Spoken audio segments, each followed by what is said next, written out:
que o que destaca mais, além do nosso produto, é a nossa forma de gerenciamento, a nossa forma de gestão. Quando você fala transportador, eu ficava imaginando um transportador, alguma coisa que leva algo de um ponto A ao ponto B, mas eu não imaginava que era aquilo que eu chamava de esteira. Em linguagem popular se chama esteira, mas tecnicamente falando, esteira nada mais é do que a lona que vai por cima do transportador.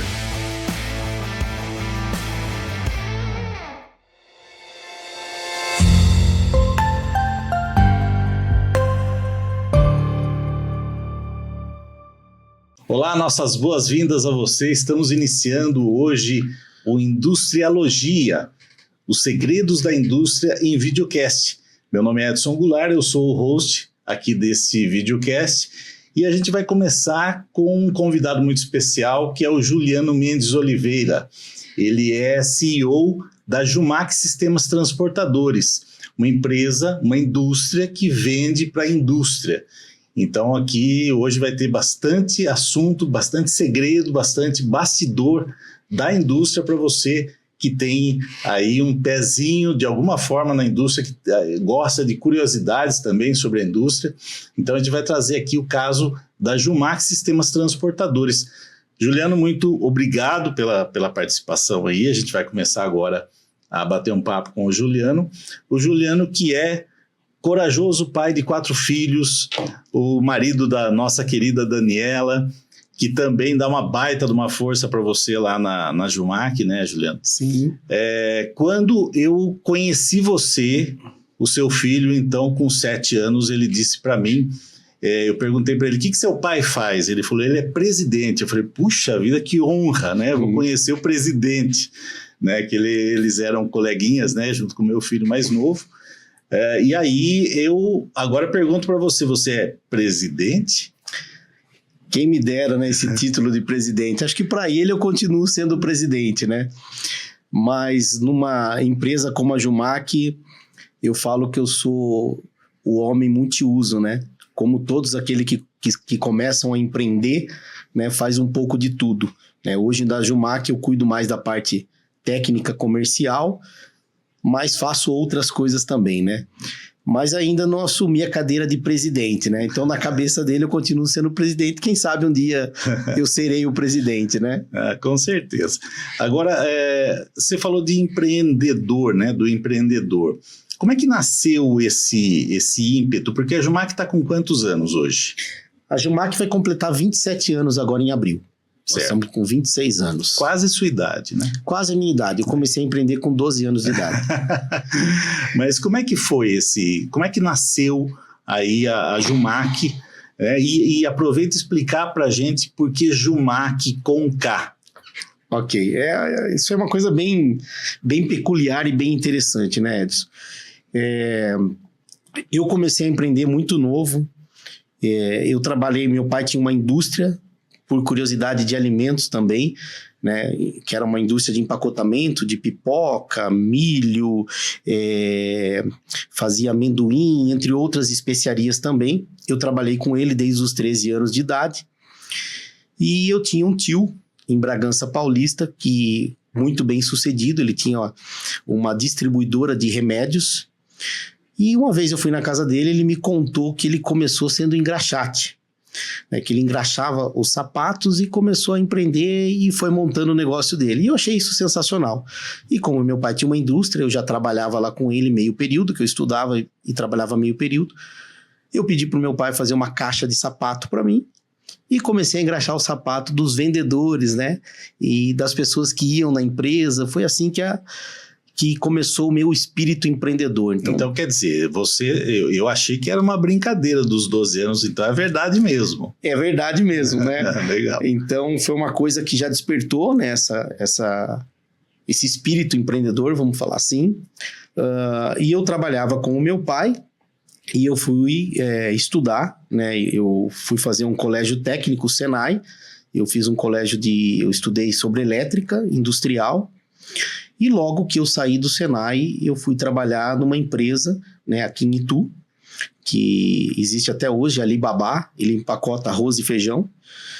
E eu fui convidado, né, como eu tinha formação de elétrica, eu fui convidado para cuidar das máquinas empacotadoras, que faz o pacote do arroz e do feijão. Então eu tinha um curso de elétrica, eles queriam ali uma pessoa de manutenção.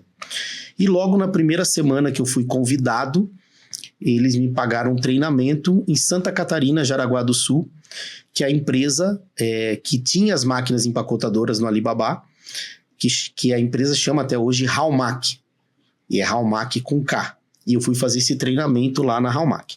E quando eu fiz esse treinamento lá, eu me destaquei nesse treinamento por conhecer de elétrica, e eu fui fazer um treinamento para operação de máquina. E aí eu conheci o dono da Halmac, e eles me fizeram uma proposta se eu estava disposto a, periodicamente, fora do meu horário de trabalho, fazer um conserto das máquinas empacotadoras no estado de São Paulo, que eles não tinham técnico até então.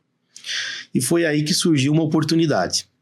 Logo que eu voltei de Santa Catarina, o próprio dono da empresa do Alibaba, o Irivan, ele me chamou, ele falou: Juliano, o dono da Halmac me ligou aqui e falou que fez uma proposta para você, e eu acho que você não vai ficar aqui por muito tempo. Fazia um mês que eu estava na empresa, então eu aceito que você vá trabalhar com ele, desde que você continue cuidando dos meus empacotamentos. E eu falei: ok, tá tudo certo. E aí eu voltei para Santa Catarina, daí eu fiz um treinamento para assistência técnica mais específico e vim para São Paulo para ser o assistente técnico. Aí agora, respondendo a tua pergunta, a Halmac é Halmac com K, né? Por quê? Porque o proprietário da Halmac se chama Raulino Kreis, e o Kreis dele é com K. Então, por isso, Halmac com K. Porque achei que quando a gente escuta, né, a primeira impressão é que é com Q, né, no final, né? A gente tem esse ímpeto de escrever com Q porque a gente faz uma associação com máquina, né? Exatamente. Até hoje, toda vez que eu tenho que falar o nome, eu tenho que explicar que é com K, né? Uhum. E por que com K? Por causa do Kreis, do nome dele. E aí, quando eu fui criar a empresa, né? Então, quando eu comecei a fazer assistência técnica pela Halmac, eu comecei isso em 97. De 97 a 99 não precisava emitir nota fiscal. Então, eu era uma empresa informal. Em 99, a Halmac criou uma regra que todos os representantes ou assistente técnico precisavam ter nota fiscal, e eu precisava criar uma empresa. E, né, na época eu estava com 19 para 20 anos, e aí eu falei: poxa, que nome eu vou colocar da empresa? Não tinha acesso a agências, não tinha acesso a nada. E eu falei: vou colocar Jumac, porque para relembrar o nome da Halmac. É quase uma homenagem. Quase uma homenagem, né? Eu vou dizer que é uma homenagem. Certo. E aí, quando eu fui colocar, eu falei: não, mas eu vou colocar com quê? E aí eu fui tentar colocar Jumac com quê? E aí vi que já existia o nome de Jumac com quê, que fazem cadeiras de barbearia. Aquelas cadeiras antigas. Né? Aí eu não pude colocar com quê, eu falei: vou colocar com K. E aí eu pensei comigo, né? Falei: poxa, Jumac, né? Então, se alguém perguntar, é Ju Máquinas. Mas caso nada dê certo, eu posso falar Jumake, que é Juliano Maquiagens. Eu poderia partir pro ramo que é seu outro dom. Que é meu outro dom, fazer maquiagem. Legal. Agora, bom, tudo bem, você teve esse ímpeto empreendedor, mas você acabou... Porque a Jumac, ela faz transportadores, né? Para a indústria de modo geral. Isso. Esses transportadores... Por que os transportadores? Por que você focou em transportadores? Aliás, antes, deixa eu pedir para você esclarecer uma coisa. Quando você fala transportador, na cabeça da maioria das pessoas, e assim aconteceu comigo quando a gente se conheceu, eu ficava imaginando um transportador, alguma coisa que leva algo de um ponto A ao ponto B, óbvio. Mas eu não imaginava que era aquilo que eu chamava de esteira, né? E como é que é essa coisa de transportador, esteira, que eu acho que isso confunde na cabeça de muita gente? Isso é uma curiosidade bem interessante, né? Em linguagem popular se chama esteira, mas tecnicamente falando, esteira nada mais é do que a lona que vai por cima do transportador. Que compõe o transportador. Que compõe o transportador. Então, vou fazer uma analogia para ficar mais fácil o entendimento. Essa esteira de academia que você corre nela, o que você corre, aquela borracha que você corre, aquilo é a esteira. O equipamento como um todo é um transportador. Então, essa é a diferença. A esteira faz parte, é um componente do transportador.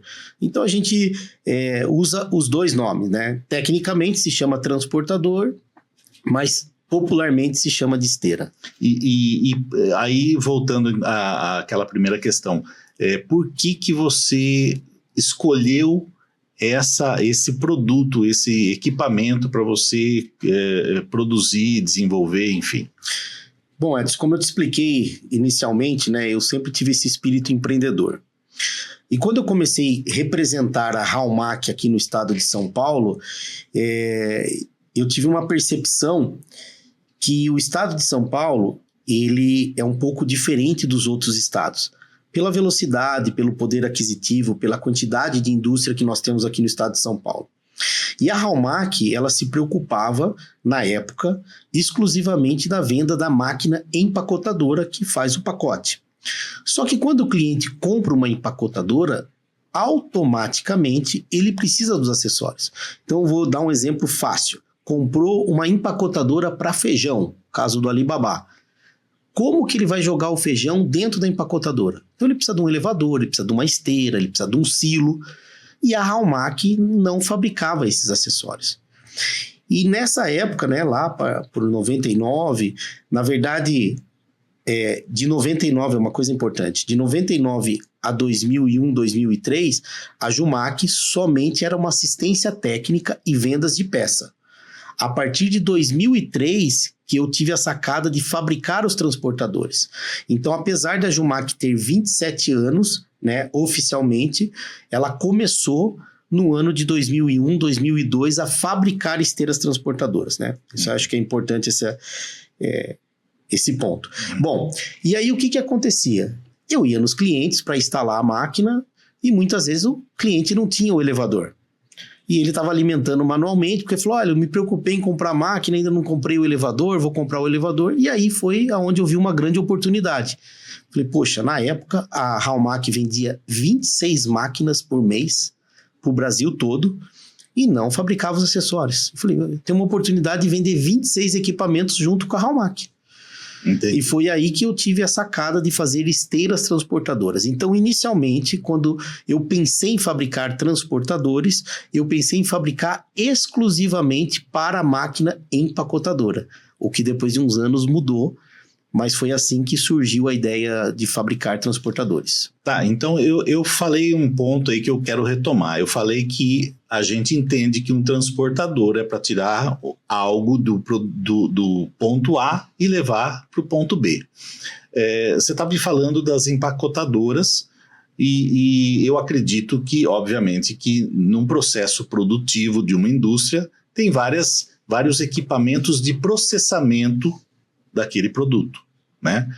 O seu equipamento não é de processamento, é de movimentação, né? Então, quando a gente fala em processo em equipamento digamos, de transferência, né, do ponto A ao ponto B, me parece que isso não é tão claro assim, né? Quando você vai, por exemplo, sei lá, projetar uma fábrica, a planta de uma fábrica, ou olhar para um processo produtivo, me dá a impressão que o industrial, ele foca mais no equipamento de processamento e nem tanto na movimentação. Acontece isso? Você sente isso também? Isso é uma grande quebra de paradigma que eu tenho há 27 anos tentando fazer isso e hoje, graças a Deus, melhorou bastante. Mas você está coberto de razão, Edson. O que acontece é o seguinte, quando o empresário ele decide montar uma fábrica, vou dar um exemplo, a Nestlé. A Nestlé vai montar uma fábrica de chocolate. Então, o que ela precisa? Vamos falar de um produto qualquer, o Kit Kat, por exemplo. Então, ela vai para a Suíça e ela compra a máquina que faz o wafer, ela compra a máquina que cobre o chocolate, depois ela compra a máquina que vai pegar o chocolate performado e vai colocar ele no saquinho, né, na embalagem, que a gente chama de embalagem primária. Depois ela vai pegar essa embalagem e colocar no display, depois ela vai pegar do display colocar na encaixotadora, depois ela vai pegar da encaixotadora e fazer a paletização. Todos esses processos, a indústria geralmente se preocupa com os equipamentos que eu chamo de equipamentos macros, que é a cobrideira, a empacotadora, a encaixotadora, mas tudo isso precisa ter interligações. E o que a Jumac faz é exatamente isso. Eu interligo os processos.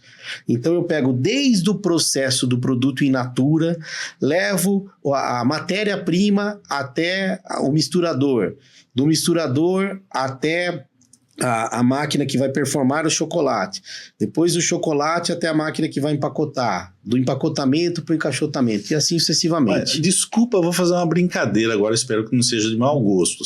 Me parece que você fica com o osso e alguém fica com o filé mignon, É exatamente isso. Porque eu imagino assim, né, você não consegue, por exemplo, um equipamento que você chama do processo macro, ele pode ser fabricado, o equipamento ele pode ser fabricado em linha.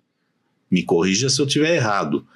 E seus equipamentos, como é que fica isso? Porque é difícil você padronizar os seus equipamentos ou não. Isso é o maior desafio nosso, Edson. Esse é o maior desafio. Por quê? Porque é o que você falou. Primeira coisa, nós estamos falando de fabricantes diferentes. Aquele fabricante que fabrica o processo inicial não é o mesmo que fabrica o processo final. E geralmente são indústrias multinacionais e são indústrias que, em certo ponto, são concorrentes. Então, eles não se conversam. Então, esse é o primeiro ponto.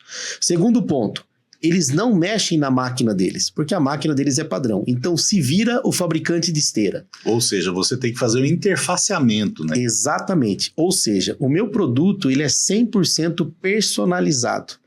Eu não consigo ter um equipamento de prateleira. O meu equipamento, porque vai muito da variação que tem os equipamentos que estão chegando na indústria e o próprio layout. Então, desviar, fazer curva, desnível. Então, tudo isso acaba ficando com o fabricante de transportador. E um outro empecilho nesse caso é porque eu só consigo iniciar a fabricação ou iniciar o projeto depois de o cliente já ter comprado todos os outros. Então, ele tem 1 ano para montar a fábrica dele. Ele gasta 8 meses comprando os equipamentos macro. E aí, nos 4 meses que sobra, eu tenho que fabricar tudo, porque só foi aquele momento que ele terminou as compras. Então, tem um desafio muito grande aí, mas faz parte do negócio, vamos falar assim. E eu ia perguntar assim, você falou muito, por exemplo, você deu o exemplo lá da Alibaba, do Irivan, grande Irivan, a família Gadier lá, que a gente tem uma grande consideração. E você comentou também da Halmac, que faz empacotadoras, né? Eu acredito que especialmente para a indústria alimentícia, Halmac. Hoje, principalmente a indústria alimentícia, hoje eles têm, além da empacotadora, encaixotadora e outros equipamentos também, mas 70% aí, como a Jumac, é para a indústria alimentícia. É isso que eu ia perguntar. Qual que é o segmento da indústria que vocês atuam? Quer dizer, você já me respondeu, 70% é indústria alimentícia, então? Na verdade é o seguinte, hoje qualquer indústria, ou a maioria das indústrias, usa esteiras transportadoras, ou transportador de esteira, também tanto faz, né? Então, automobilística, a indústria farmacêutica, a indústria de cosmético, todas elas usam esteiras transportadoras. Porém, a Jumac se especializou na indústria alimentícia porque ela tem algumas particularidades, né? Então, como a Jumac nasceu da Halmac em assistência técnica, nós fomos nos especializando em indústria alimentícia que tem as suas particularidades. Então, a Jumac hoje, assim como a Halmac, em torno de 68% dos nossos clientes são indústrias alimentícias. E quais são os outros segmentos da indústria que a Jumac atende também? Bom, a Jumac atende cosméticos, farmacêuticos, a indústria metalúrgica, a indústria de transformação, química. Então, todas as indústrias, a Jumac tem... Eu tenho referência na maioria das indústrias. Entendi. E agora, vamos falar um pouco da indústria alimentícia, que é realmente o seu foco principal. A indústria alimentícia, a gente está falando de equipamentos, né, tanto de processamento quanto de transporte, né? Ela está 100% automatizada? Como é que vem sendo esse processo de automação do processo produtivo da indústria alimentícia? Ela já foi, porque a gente sabe que hoje em dia, né, nós que temos mais de 20 anos, né, a gente sabe que nós já passamos por algumas situações que não tinha o que a gente vê hoje de alimentos na gôndola do supermercado, antigamente não tinha, né? Então acredito que venha acontecendo aí ao longo dos anos digamos, uma evolução nesse sentido. Você tem conhecimento de como é que foi essa evolução? Acredito que sim, em função desses 27 anos aí. Isso é bem interessante, Edson. Eu acompanhei a evolução da indústria alimentícia e é um ponto bem curioso, né? Então, falando sobre segredos da indústria, né? O que acontece? Inicialmente, vou falar do setor de empacotamento, que é o que eu mais conheço, né? Processo já mudou muito, mas vamos falar depois do produto feito da área de empacotamento para frente. Então, se iniciou há mais ou menos há uns 30, 35 anos atrás, você fazia a compra numa feira. Então, você ia numa feira, tinha lá o saco de feijão, o saco de arroz, de milho, você pedia a quantidade por quilo que você queria. O feirante pegava a concha, tinha uma balança do lado. Nossa, eu lembro disso. Essa balança, então você tem mais de 20. Mais de 20. Então era uma balança geralmente analógica. O que é uma balança analógica? Que ela não é digital, ela não é ligada na tomada, é uma balança por pêndulo, né? Então o feirante ia lá, pegava a concha de feijão, você comprava 1 quilo, 1,5 quilo, 1,2 kg, ele colocava num saquinho, geralmente fechava ali com grampinho, alguma coisa, te entregava. Então foi assim que começou, né, a parte da indústria alimentícia de empacotamento. Depois desse processo, ela começou o processo semiautomático. Então eram máquinas que você colocava o saco de feijão, estou dando o feijão como exemplo, tá? Você colocava o saco de feijão, existia uma calha vibratória, essa calha vibrava, né? E através de uma balança de pêndulo também dava o peso, abria e você só colocava o saquinho embaixo. Então você comprava o saquinho já semi-fechado, com a boca aberta, colocava nessa balança, ela dosava automático e ia saindo. Isso aí produzia em torno de 5 a 12 pacotes por minuto. Depois desse processo que a gente chama do empacotamento semi-automático, veio a máquina empacotadora, que aí entra a Halmac. A máquina empacotadora, ela já veio para empacotar em torno de 40 pacotes por minuto. Então nós saímos de 5 pacotes por minuto num feirante, passamos para 10 a 12 semiautomático e para 40 numa máquina automática. Essa máquina automática, você já comprava o filme em bobina, aberto, ela fechava o filme e colocava o produto dentro. Então foi essa evolução. Depois da empacotadora veio a enfardadora, que ela pega o pacote e coloca dentro de um fardo, ou dentro de uma caixa, que é a encaixotadora. Depois desse ponto, você pega a caixa ou o fardo e paletiza, coloca ele no pallet. Depois você pega o pallet e coloca ele no armazenamento. Então, todos esses processos, o Brasil acompanhou essa evolução. Então, hoje, nós estamos no processo de paletização para armazenamento automático. Mas hoje, por exemplo, falando da evolução da indústria, hoje existe empacotadora de 120, 150 pacotes por minuto. Então você imagine qual foi a evolução. Isso nós estamos falando num tempo de 30 anos aí. Que é um tempo relativamente curto, se você analisar a linha do tempo, né? Exatamente. Se você pensar que você comprar em feira, em sacaria, desde a época de Cristo, então você imagine quantos anos foi feito dessa forma até chegar alguém para automatizar o sistema, né? Agora eu estou pensando aqui na questão da higiene, né, Juliano? Porque na época do feirante da conchinha lá, não tinha higiene nenhuma, né? Hoje a gente pode confiar, né? Eu sei que existem muitos, digamos assim, muitas talvez fake news aí a respeito de vários produtos. A gente acompanha desde do boom da internet, que foi em meados da década de 90, a propagação de fake news, né, a respeito de produtos. Enfim, eu lembro uma vez da caixa do leite, que o pessoal falou, aquela marquinha significa que o leite foi reaproveitado, tem uma série de coisas aí, de boatos, enfim. Eu sei que existem muitas coisas assim, mas não dá para comparar, né? Você que conhece profundamente a indústria alimentícia, que é o seu foco, a higiene de hoje com a de ontem, né? Nesse processo todo de evolução. Nesse ponto, Edson, a gente evoluiu muito, né?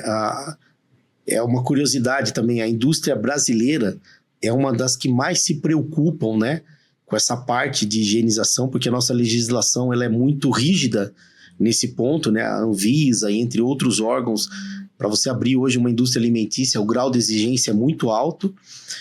Mas existem algumas coisas que são bem interessantes, né? Essa parte que você fala, por exemplo, da parte de higiene, de produto, de equipamentos, existem alguns dados, por exemplo, que em torno de 600 milhões de pessoas no mundo são contaminadas, né, por alguma coisa da parte alimentar.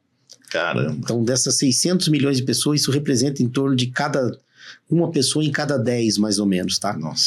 Desses 600 muita coisa. É muita coisa. Desses 600 milhões de pessoas, em torno de 420 mil chegam a falecer. Tá? Isso então, anualmente. Isso anualmente falando no mundo todo. Aí uma coisa mais ainda temerosa, que desses 420 mil, 40% são crianças com até 5 anos de idade. Triste. Então é uma coisa triste, é uma coisa muito perigosa e que tem que ser tomado muito atenção. Agora, você falou uma coisa que eu, enquanto consumidor, enquanto pai, enquanto avô, me conforta bastante saber que a indústria brasileira segue padrões rígidos, né? Agora, eu calculo que isso tem um reflexo para a Jumac também. Apesar da Jumac não ser indústria alimentícia, ela trabalha para esse segmento, né? Então, Edson, isso aí foi uma grande sacada para nós, né? Quando esse grau de exigência começou a subir, foi logo que o Brasil ele é exportador há muito tempo, mas há pouco tempo ele é reconhecido internacionalmente, né? Então nós tivemos muitas barreiras, por exemplo, para vender o frango, a carne bovina, a carne suína para outros países, que o grau de exigência de outros países para você entrar é muito grande. Então nós temos o grau de exigência de outros países para comprar do nosso e o grau de exigência nosso interno, né? Então hoje existem várias normativas em relação a isso. E aí foi aonde a Jumac teve uma sacada, vamos chamar assim, né? Teve um insight, porque quando a gente fala de esteiras transportadoras, né, Edson, o que acontece? É que eu estava te falando no começo, né, da tua pergunta. O empresário, aquele que vai montar uma indústria, ele não se preocupa tanto com essas interligações, ele se preocupa com o macro. Só que olha que interessante, aonde pode ter o maior problema de contaminação? Nem sempre é na máquina que está empacotando, mas é no movimento. É no transporte. É no transporte. Porque se o produto está in natura, né? O que é o produto in natura? O produto in natura é o produto ainda não embalado. Então, quando você está movimentando o produto in natura, é onde ele tem a maior possibilidade de ter algum fungo, alguma contaminação. Então, eu vou citar um exemplo para você. Você está transportando salgadinho. Então, o salgadinho à base de milho, à base de trigo, e você não limpou o transportador direito, a lona, a esteira, você não limpou direito. Você foi lá, jogou uma água, o que piora a situação, porque você jogou uma água numa farinha, é onde o fungo vai proliferar. Exatamente essa palavra. E aí, o que acontece? Você não limpou direito, depois você joga o produto que vai ser empacotado, é onde tem a contaminação cruzada, que a gente chama. Então, com isso, o empresário brasileiro começou a se preocupar ainda mais com o transporte. E aí é então que a Jumac tem o seu diferencial de mercado. Porque hoje a gente fabrica nossos equipamentos que a gente chama de design higiênico. O que é o design higiênico? Não é uma filosofia, mas é uma forma... Conceito. É um conceito construtivo onde a gente vê se preocupa com as boas práticas de fabricação. A gente tem um parceiro muito grande mundialmente, que é a Intralox, inclusive eles estão próximo de nós em Dayatuba, né? Onde é uma empresa que se preocupa com a segurança alimentar. A Intralox produz? A esteira. A esteira em si. A Intralox produz a esteira, que é um componente que a gente usa nos nossos equipamentos. Então a Jumac se tornou hoje no Brasil uma das principais indústrias que tem essa preocupação com design higiênico. Então isso nos deu um título, né, diferenciado dos nossos concorrentes, que é uma forma construtiva pensada para a indústria alimentícia. E isso, eu calculo que isso diferencia um transportador para a indústria alimentícia de um transportador, por exemplo, para a indústria automotiva. Sim, totalmente. Então, por exemplo, hoje uma indústria automotiva, por exemplo, a preocupação que eles têm é o funcionamento do equipamento. Então, geralmente eles rodam 24 horas, tem X carros para produzir por dia, e para eles parar a qualquer momento por qualquer coisa é inaceitável. Já para a indústria alimentícia também tem esse requisito de o equipamento não parar, ser de confiabilidade. Mas mais preocupado com isso, eles estão preocupados com a segurança alimentar, que é justamente o quão fácil é o equipamento de se limpar, o quão fácil é de você trocar um componente, né? E aí eu pergunto para você, o quão fácil é? Bom, aí, Edson, o que eu posso te responder é o seguinte: se tratando de equipamento de transportador, sempre tem as suas particularidades para limpeza. Então, a gente tem uma teoria, né, que fala que tudo que você não vê não é fácil de limpar. Então, o conceito de design higiênico ele tem muito a ver com isso. A gente tenta deixar o máximo exposto o equipamento para que você consiga visualizar que ele não está bem limpo e você possa limpar. Só que aí vem o contraponto, que é as normas de segurança brasileira, que são a NR12. A NR12 fala, você não pode ter risco nenhum por operador, você tem que fechar tudo. Só que aí olha que contradição. A norma de segurança da pessoa pede para você fechar o equipamento e a norma de segurança alimentar pede para você abrir o equipamento para que você possa ver. É paradoxal isso. E é contraditório. Então a gente tem que achar um ponto de equilíbrio. Na minha visão, né, isso eu estou falando uma coisa pessoal minha, eu tenho certeza que a segurança alimentar é muito mais preocupante do que a segurança em relação ao equipamento. Vou te explicar o porquê. Porque o risco que tem uma esteira transportadora de lesionar um operador é muito baixo. Porque não é um equipamento que vai esmagar a mão, não é. Mas a segurança alimentar é muito grande. Então, a gente tenta, o que a Jumac faz todos esses anos? A gente tenta encontrar um equilíbrio entre a segurança operacional e a segurança alimentar. Agora, Juliano, eu fico imaginando, por toda essa complexidade, né, desse conceito construtivo do design higiênico, eu imagino que seja um equipamento caro. Como é que é isso? É caro o equipamento que vocês fazem? Como é que é isso? Bom, Desculpa a provocação. Esse é um outro mito que nós temos que tirar daqui, né? Aí eu vou te retornar a pergunta: o que é caro para você? Uhum. O que é caro? Então vamos lá. Minha mãe, por exemplo, quando ela vai no supermercado, ela escolhe, quando ela ia, né, que hoje ela está um pouco impossibilitada, mas ela escolhia o produto mais caro, que segundo ela, o mais caro é o melhor. Ela então tinha esse conceito muito... Esse é o cliente ideal para nós. Né? Na verdade, Edson, o que acontece é o seguinte: nós temos que analisar o que a gente chama de TCO. Né? O que é o TCO? O TCO é o custo total de propriedade. O que significa isso em outras palavras? Vamos simplificar um pouco isso. O quanto você tem de investimento inicial e quanto isso vai te retornar ao longo do tempo. Então, vou tentar simplificar um pouco mais para você. Vamos falar do meu segmento, que é o que eu domino. Então, se você for olhar, quanto custa uma esteira com design higiênico? Então, eu vou falar alguns números para ficar fácil. Uma esteira com design higiênico custa R$100 mil. Quanto custa uma esteira simples sem o design higiênico? Custa 75 mil, 80 mil em média. Dá em torno de 20% a 25% mais ou menos você construir um equipamento com o design higiênico. Mas por que é mais caro construir com design higiênico? Justamente pela forma construtiva. Então eu tenho que usar um tubo em 45 graus, a solda tem que ter contínua. Eu não vou entrar muito nesse termo técnico, mas tem uma diferenciação de design que tem a ver com tentar eliminar a possibilidade de contaminação. Então, vamos falar que a diferença é em torno de 20%. Então, inicialmente, o empresário vai olhar e falar assim, poxa, mas por que eu vou levar o produto do ponto A ao ponto B gastando 100 mil se eu posso gastar 80 ou 75 mil? Aí você vai começar a olhar quanto tempo o empresário demora para fazer a limpeza desse produto. Então, vamos lá. Ele trabalha com salgadinho. Ele trabalha com salgadinho com a batata, e ele tem 3 sabores de batata. A batata queijo, a batata natural e a batata salsa e cebola. E ele geralmente tem o mesmo equipamento para fazer os 3 produtos, dependendo do porte da indústria. Então você imagina que ele está passando a batata natural e depois ele vai passar a batata salsa e cebola. O produto salsa e cebola, ele impregna, ele é forte. Então você passa o salsa e cebola, como que você volta para natural? Então a esteira, ou o equipamento, vai estar sujo. Né? Vai estar sujo não, vai estar com o tempero nele.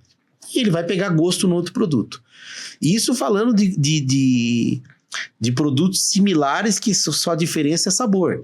Se você pegar outras empresas que trabalham com salgado e doce no mesmo equipamento, isso piora um pouco. Piora bem, né? Então o que acontece?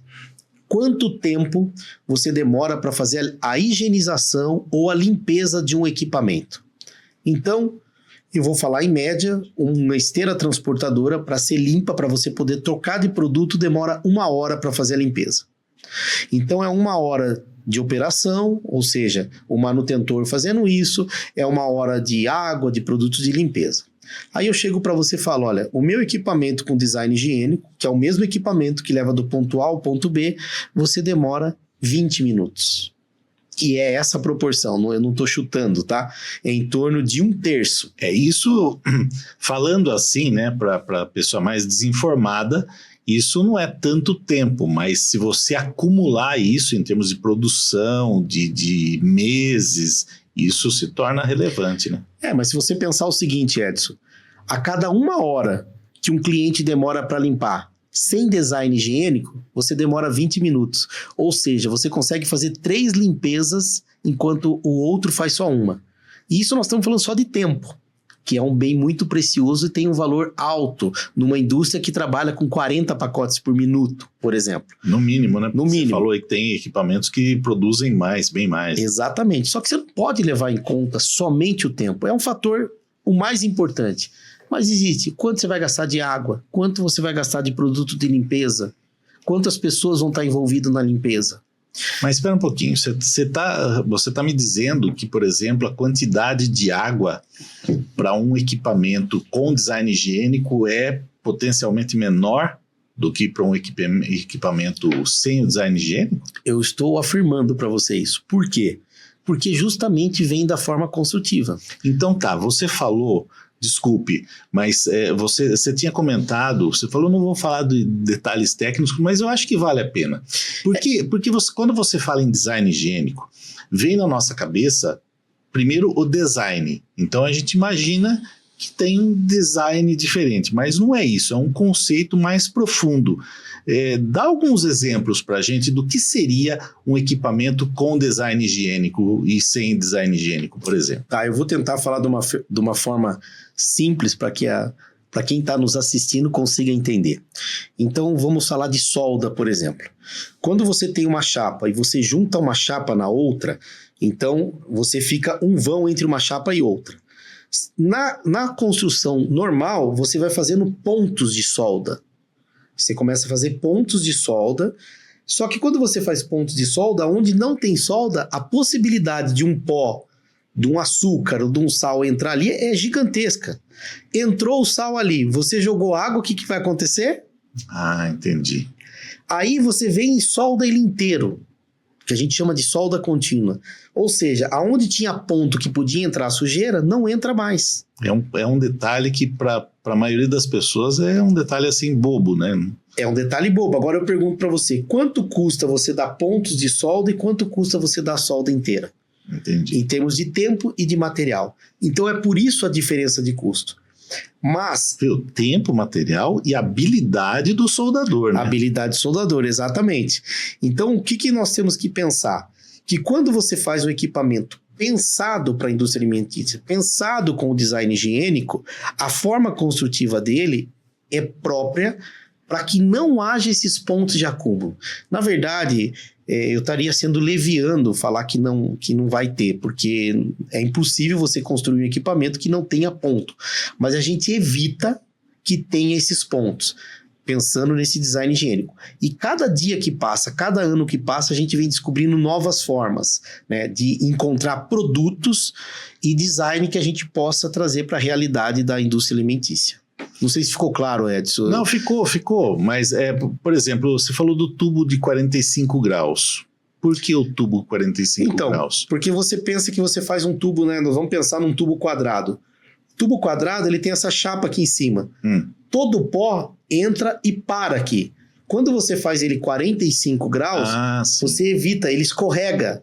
Então, e para você limpar é muito mais fácil. Então, tenta limpar essa mesa aqui e você imagine se essa mesa tivesse em 45 graus. A facilidade de você limpar. Então, tudo isso está relacionado ao tempo, ao acúmulo de produto. E você falou de limpeza, por exemplo, de água e tal. A gente imagina, às vezes, que você não vai jogar água no equipamento. Como é que é isso? Joga água e está tudo certo? Depende. Se você trabalha numa indústria alimentícia de chocolate, se você joga água no chocolate, ele vira uma gordura. Você não consegue limpar. Só que se você trabalha numa indústria que faz pipoca com açúcar, por exemplo, como eu tenho o meu amigo da Claque, que trabalha com a pipoca caramelizada. Uma delícia, por sinal. Uma delícia, por sinal.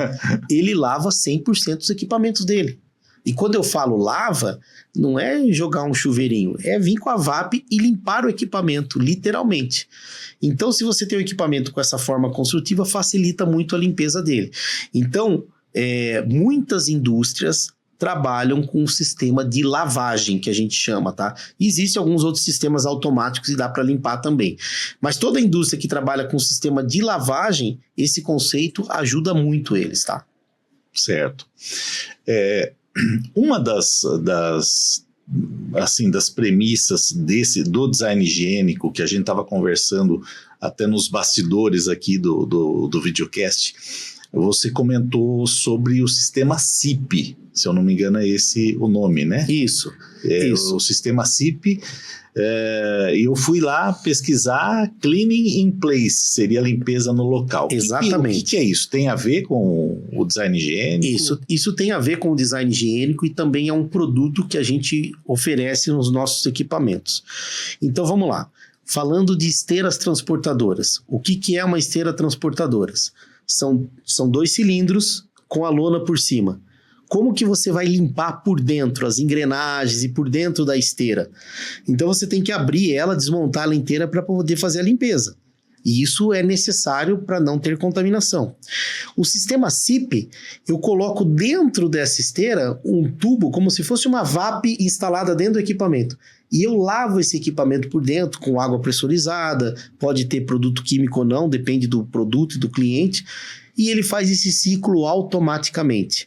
O que é a vantagem desse ciclo? Ele reduz tempo, então aquele 1/3 que eu te falei de sistema, você imagine você usando um sistema desse, ainda reduz ainda mais o tempo.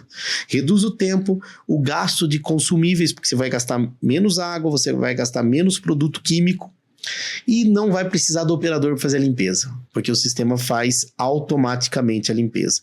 É isso o sistema CIP. E aí entra também naquele lance do TCO que você falou, do custo total de propriedade. Exatamente. Então, Edson, em resumo, indústrias que se preocupam com a contaminação cruzada, indústrias que se preocupam com o tempo de limpeza, que se preocupam com velocidade, qualidade e segurança, é o produto da Jumac. As indústrias que não se preocupam com isso, eu acabo não sendo competitivo. Então, você perguntou de outros segmentos. Então, se eu pego uma indústria que para ele isso é irrelevante, não agrega valor para ele, eu não sou competitivo, porque a Jumac se especializou para esse tipo de indústria. Agora, me fala assim, basicamente os equipamentos, normalmente que equipamentos que você tinha comentado no começo do nosso bate-papo aqui, sobre silo, sobre Steering-Z. Fala basicamente os equipamentos mais comuns. Na verdade, Edson, a Jumac trabalha... Os nossos principais equipamentos é a movimentação, as esteiras transportadoras. Porém, existem alguns acessórios que a Jumac fabrica também, como silos, plataformas, sistema de vibração para dosagem, descarregador de big bag, mesas giratórias. Tudo isso fazem parte do processo, né, de movimentação também. Porém, uma coisa importante, Edson, é que a Jumac não fabrica nenhum equipamento como empacotadora, envasadora, encaixotadora. Por quê? Porque hoje um dos principais clientes nossos são os fabricantes de equipamento. Então a Jumac a gente chama de bandeira branca. Eu não quero concorrer com nenhum deles, eu quero integrar os equipamentos deles. Tá? Então isso é uma coisa importante também. Entendi. Você comentou também sobre uma tal de espiral. Conta para mim o que é. Então, o que acontece é o seguinte, Edson. Hoje, um dos grandes desafios da indústria é espaço físico, né? Então, é muito utilizado hoje você fazer os transportadores aéreos, né? Ou seja, ele produz num ponto, eleva esse produto e transporta para outro lugar, né? E tudo ali passando empilhadeira, passando paleteira e pessoas. Então, o espiral nada mais o próprio nome diz, é como se fosse, você imagine literalmente um pirulito espiral, né? Tem uns até que chamam de pirulito isso aí. É para elevar o produto ou para descer o produto. Eu vou te dar um exemplo, né, de uma aplicação, acho que vai ficar mais fácil de você entender. Hoje as indústrias de panificação, por exemplo, que trabalham muito com produtos resfriados ou congelados, eles têm um túnel de congelamento, tá? Então esse túnel de congelamento, o produto tem que ficar um certo tempo dentro desse túnel para fazer o efeito de congelamento. É como você pegar um pão que acabou de sair do forno, você esfria ele e coloca no seu congelador. Quando você coloca esse pão no seu congelador, ele vai demorar algum tempo para ser congelado. Então, numa indústria de panificação, ela precisa congelar para depois empacotar. Então, como que funciona esse congelamento? Nada mais é do que esse espiral, é um túnel de congelamento. Esse espiral eleva o produto. É um túnel vertical, no caso. É um túnel vertical que tem esse transportador espiral dentro dele. Só que ele levou lá 6 metros de altura para congelar. E aí você precisa trazer ele para baixo de novo para empacotar. Esse espiral serve tanto para subir o produto quanto para descer, que é um outro produto da Jumac também, que a gente chama de espiral. Entendi. E assim, algum outro diferencial da Jumac que você gostaria de enfatizar aqui, em termos de esteira, além do conceito construtivo que você comentou do design higiênico, que realmente reforça, assim, digamos, a Jumac no seu métier, né? no seu segmento. O que destaca mais? Então, Edson, eu diria que o que destaca mais, além do nosso produto, é a nossa forma de gerenciamento, a nossa forma de gestão. Como eu disse para você no começo, os empresários não se preocupam tanto com essa parte de movimentação, né? Então, o que a Jumac faz? A Jumac tem um departamento que a gente chama de engenharia de aplicação e um departamento de engenharia de P&D, que é ajudar os nossos clientes a identificar qual é o melhor produto para ele, né? Então, isso é um diferencial nosso também. Então, você montou uma fábrica, você comprou os equipamentos macro, como a gente chamou, e a Jumac ajuda em todo esse estudo. E depois que a gente faz esse estudo, que efetiva a venda, a gente tem toda uma parte que a gente chama de experiência do cliente, que é justamente a parte de gestão. Ou seja... Também conhecida como CX ou CX. Exatamente, né? Também conhecido como CX. O que acontece, Edson? Quando você está fazendo um produto customizado, e aí vem um desafio nosso de como vender uma coisa que o cliente não está enxergando. Então você tem que ter um conhecimento técnico para poder ter um convencimento que aquilo que ele está investindo é o produto certo para ele. E depois que a gente fecha o negócio, o que a gente costuma fazer? A gente chama de design review.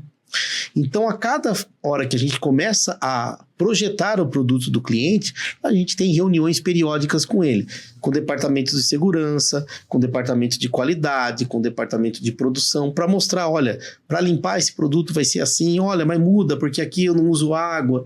Então, mesmo depois da venda, o projeto ainda se torna vivo. Então, a gente tem toda essa parte de gestão de projetos.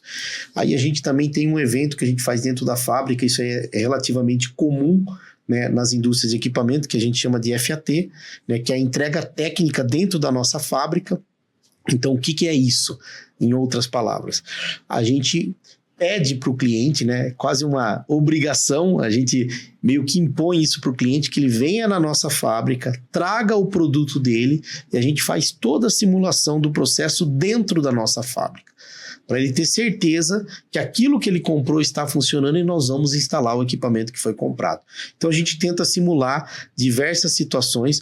Obviamente a gente não está com os outros equipamentos, mas a gente tenta ser o mais fiel possível para a gente conseguir pegar qual problema pode acontecer na planta do cliente. Então isso é uma outra coisa que a gente faz, que é esse FAT, e aí, falando do CX, a gente faz uma experiência para o cliente quando está na nossa fábrica. Então a gente tem todo um time destinado a receber esse cliente, a fazer esses testes, relatórios e tal, para que isso aconteça da melhor forma possível, tá? Mas, infelizmente, mesmo assim, quando chega no cliente, tem a particularidade dele. O ambiente, a temperatura, entre outras coisas, mas a gente reduz muito esse tempo de instalação, vamos dizer assim. Entendi.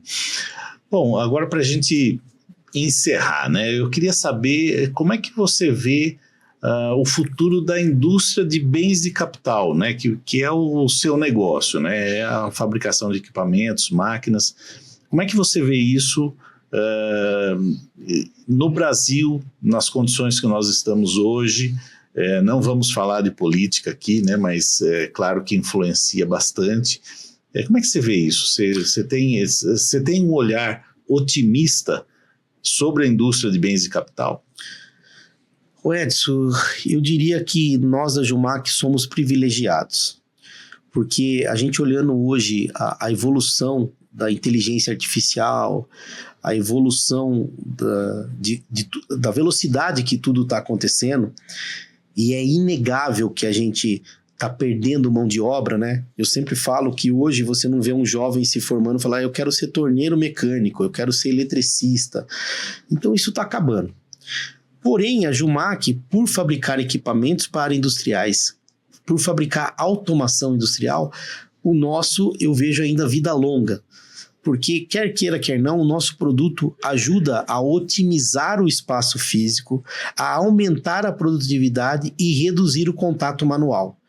Então, a Jumac, na minha opinião, ela tem ainda um tempo de vida muito longo. E com essa entrada da inteligência artificial, o que eu vejo? A redução de pessoas na linha, isso aí a tendência é aumentar mais. Então o que nós estamos buscando nesse momento? Nós estamos buscando justamente a ter melhor integração entre a máquina e o ser humano, com relatório. Então a gente tem um sistema que a gente chama de Composer, que ele ajuda a saber o tempo de vida útil, como trocar a peça. Então a gente está tentando, né? Estamos buscando trazer a tecnologia, trazer a parte de inteligência artificial para dentro da Jumac, para que a gente possa cada vez mais entregar um produto com alta confiabilidade, que não pare, que não tenha problema de contaminação. Então ainda eu vejo com bons olhos o nosso segmento para a indústria. E sobre o seu foco, que é a indústria alimentícia, como é que você vê o mercado futuro? Então, Edson, eu vejo que o Brasil ainda ele está engatinhando nessa parte, né? Hoje, se a gente olha o mercado europeu, o mercado americano, por exemplo, eles têm máquinas lá com uma tecnologia que poucas empresas no Brasil têm, né? Então, eu vejo com bons olhos. Eu acho que tem muita coisa para se evoluir e eu acho que a Jumac, ela vem anualmente crescendo, né? Integrando outras, fazendo novas parcerias. Então a Jumac acabou de fazer uma parceria agora há pouco tempo com uma grande indústria americana. Então tudo isso vai fortalecendo e aumentando o know-how da Jumac. Então eu estou bastante otimista, sim, Edson. Então tá joia. Juliano, acho que a gente termina por aqui com assim, uma impressão bastante positiva, né, de tudo isso que você falou. A gente precisa realmente voltar os nossos olhos, né, para a questão de qualidade, de segurança, tanto a segurança do trabalhador, como você citou aí, como também a segurança de alimento, né, que é uma premissa. Esses números que você falou aí me impressionaram, né, e tenho certeza que todos os nossos ouvintes aí, telespectadores e internautas, e enfim, todo mundo realmente se impressiona com esse tipo de coisa, né, porque a gente precisa lutar para que nós todos, né, toda a humanidade tenha mais qualidade de vida, né. Então eu acho que, de certa forma, vocês contribuem para isso de uma forma bastante indireta, mas muito significativa, né? Então, achei bastante interessante tudo isso aí, agradeço demais a sua presença e fica aí para suas considerações finais aí. Bom, Edson, eu queria agradecer o convite. É um assunto que eu adoro falar sobre isso, então para mim é muito natural falar sobre esse assunto, né? Meus familiares, meus amigos sempre me perguntam, mas o que a Jumac faz? Como que funciona? Eu acho que esse bate-papo nosso é uma oportunidade, né, de a pessoa conhecer um pouco mais sobre a Jumac, conhecer um pouco mais sobre esse universo, né, de transportadores. Eu acho que esse é um assunto que não diz respeito só para quem compra, mas diz respeito para quem consome. É importante, né, a população saber que os empresários brasileiros estão preocupados com essa segurança alimentar, com esses dados alarmantes que nós temos, de contaminação, de morte infantil, né? Hoje, a gente tem muitos produtos industrializados, né? Então, 99% que você entra no mercado são produtos industrializados. Então, nós temos que se preocupar com essa parte mesmo de segurança alimentar, né? E o mercado brasileiro está se preocupando com isso. Eu sinto essa mudança genuína, né? Eu vejo que os empresários estão se adaptando. Então, isso para nós é muito bom, né? E a Jumac é uma das empresas pioneiras nesse assunto de design higiênico, né? Então, junto com a Intralox, que é uma empresa já multinacional, que já vem com esse conceito há muitos anos, a gente vem incorporando essa ideia. Então, gratidão, meu amigo, pelo convite, né? Espero que possa ter esclarecido um pouco mais, né, sobre a Jumac, sobre esse mercado, sobre essas curiosidades da indústria aí. A gente que agradece. Muito obrigado. Muito obrigado. Então a gente fica por aqui. A gente fica esperando você no próximo episódio de Industrialogia, os segredos por trás da indústria. Valeu.